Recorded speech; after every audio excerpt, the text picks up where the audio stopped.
Welcome back to Conversations with Marianne and Desiree. Hi, welcome back. Today we have another video based on our topic, Lost and Confused. Where do I go from here? And today we talk about how to get you, what is the best way to get you out when you are feeling really heavy. So I want you to imagine you are on a big platform on the water, and this very big platform right now is tilted. So you are on one side of the platform, it's very tilted because you're really feeling very low and you know, kind of confused and lost. So you are on a platform just holding on for dear life, sometimes it feels like. And to get yourself out of that situation, just imagine that platform. You actually have to get up, you have to climb up that platform to get to a lighter place. And if you find more lightness, you actually push it back down, and then you can actually find more balance again. So what does that mean for us right now? That means that if you feel lost and confused and you feel this heaviness and these heavy loads on your shoulders, we need to find a way to bring lightness into it, because lightness sparks the child in us. The child in us did not have to deal with so much stuff. Also, their mind wasn't so filled with so much stuff. So if we can bring lightness and bring out your inner child, that is the best way to tip it back into a more normal balanced situation. And I know, Marianne, you did a really nice exercise with your son many years ago. It was about motivation, but it also played on the same thing. Can you share more with us? Yes, it really reminds me a lot of what you were saying.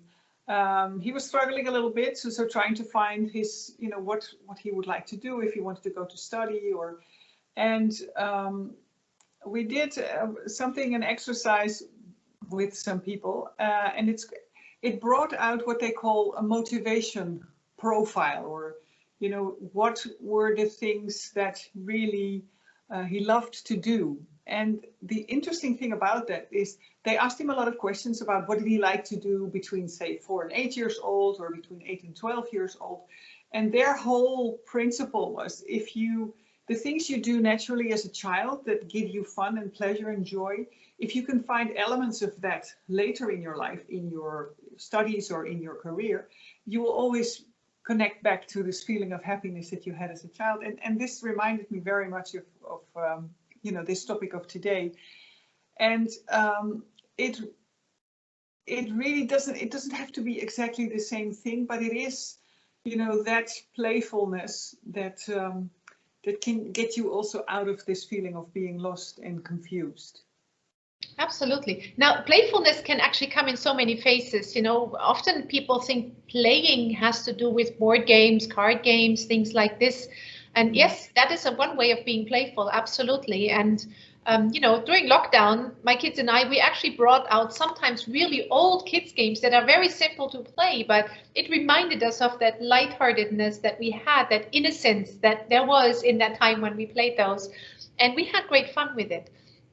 But playfulness has so many faces. It could be if you just take my husband and I, if he says, I take an apple, he wants an apple, normally I would bring it to him, right? But sometimes I want to be playful and I just throw it and say, catch. Maybe he catches the apple, maybe not, but we have both in that moment. There's this moment of surprise and there's this moment of fun. Right? Or I don't know, I love cooking. Oh, I don't love cooking so much, but I love cooking with music. So if I turn music on and I sing with it, cooking becomes much easier for me. So coming back to, I used to always dance and sing as a child. So this is still bringing this lightheartedness to me. So identify little things that you enjoy. It could be now in the lockdown where you don't see people. Maybe you can actually start to have witty, small conversations with people online through WhatsApp or something. Just send a fun thing and let them ping pong back to you and enjoy that interaction like this. So it's good to identify what is it that I enjoy doing, what brings the lightness to me, what is my style of it, and the other thing is, who are my playmates? Who do I do that with? It could also be me in a puzzle, just the two of us having fun, right? But identify your thing and your tribe to play with, and make it a point. Do it. Yeah.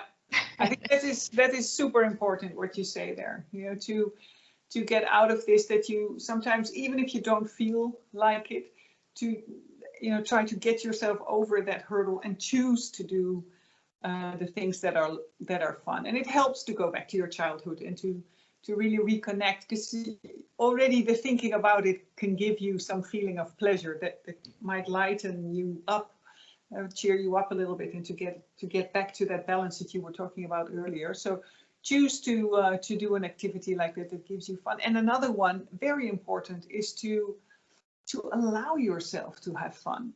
You know, many people have, not everybody, but you know, sometimes there are still some old memories of your childhood where first you had to work before you could play. So and also in society sometimes there's quite a heavy conditioning about, you know, doing your duty, being responsible. So it's not always easy for people to allow themselves to have fun, to really give yourself permission to have fun. So that's something that, just as choosing to do this permission thing is something you have to maybe put a little bit more effort in. And a really good helper for that, if I just interject quickly, Sure. Is set time aside where you really reflect on what is it that makes me lighthearted? What is it that brings me fun and joy? Because when you are really down, when you feel in a depressed state, it's really hard to remember that there is such a thing at all. But if you now take the time to write down little things like, you know, I enjoy talking to that person because he always makes me laugh. Or, you know, for me, it's like I love dancing and singing, or somebody else loves to sort puzzle pieces or whatnot. On, you know, identify your pattern of joy. Yeah. Write it down, have a list. Yeah. Have a list. It's when you feel good. Exactly. Instead of lost and confused. Yeah, that's a very Make a list, and when you feel down, just go to your list and choose one thing. Yeah. You don't have to think about it. You can just go down the list and say, okay, today I do this, and then enjoy. Yeah. Great idea. Okay, so if you want a little bit more of this in your life, more tips like this, more playfulness in your life, why not come and join us for our next series of online workshops called Lost and Confused, Where Do I Go From Here? We're going to hold it from the 5th of May until the 26th, so 4 Wednesdays from 7 p.m. to 8:30 p.m. And well, we'll zoom more into your personal situation, and we'll talk about lots of tips to find your way back again to your own inner peace, or to be happy in your life. And also be sure to come and check out the next video. We're going to talk about how your choice of words can influence your state of mind, you know, to get out of being lost in or feeling lost and confused. What does your communication say about that, and how you can change that?